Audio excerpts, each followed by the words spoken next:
सामान से लदा हुआ एक बहरी जहाज़ महव सफ़र था। तेज़ हवाओं की वजह से वो उलटने लगा। करीब था कि वो जहाज़ डूब जाता। इसमें मौजूद ताजरों ने कहा कि बोझ हल्का करने के लिए कुछ सामान समंदर में डालना पड़ेगा। ताजरों ने मशवरा करके कहा कि जिसका सामान सबसे ज़्यादा होगा इसका सामान समंदर में डालना पड़ेगा। जहाज़ का ज़्यादातर लोड एक ही ताजर का था। इसने इतराज़ किया कि मेरा सामान ही क्यों, सबके माल में से थोड़ा थोड़ा फेंक देते हैं।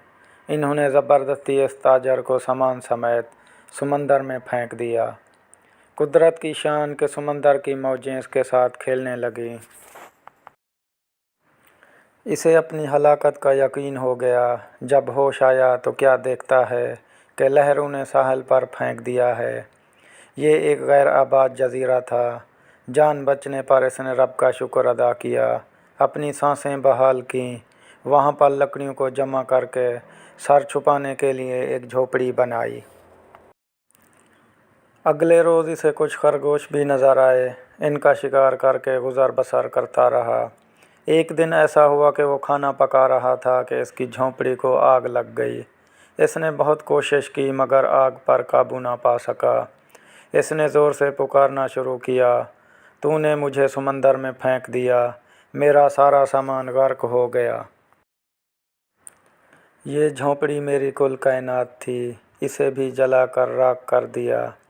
अब मैं क्या करूं, ये शिकवा करके खाली पेट सो गया। सुबह जागा तो अजीब मंजर था।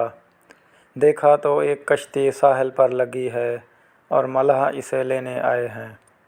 इसने मलाहों से पूछा कि तुम्हें मेरे बारे में कैसे पता चला। इन्होंने जो जवाब दिया इससे ताजर हैरान रह गया।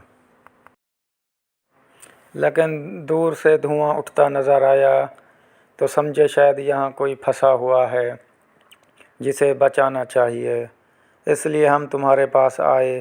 फिर ताजर ने अपना पूरा किस्सा सुनाया तो मलाहों ने ये कहकर इसे मज़ीद हैरान कर दिया, जिस जहाज़ से तुम्हें समंदर में फेंका गया वो आगे जाकर गर्क हो गया।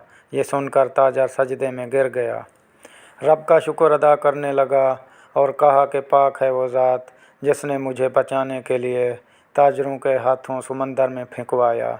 अपने बंदों के बारे में वो ही ज़्यादा जानने वाला है। नतीजा हालात जितने भी सख्त हो जाएं, अल्लाह की रहमत से मायूस ना हो।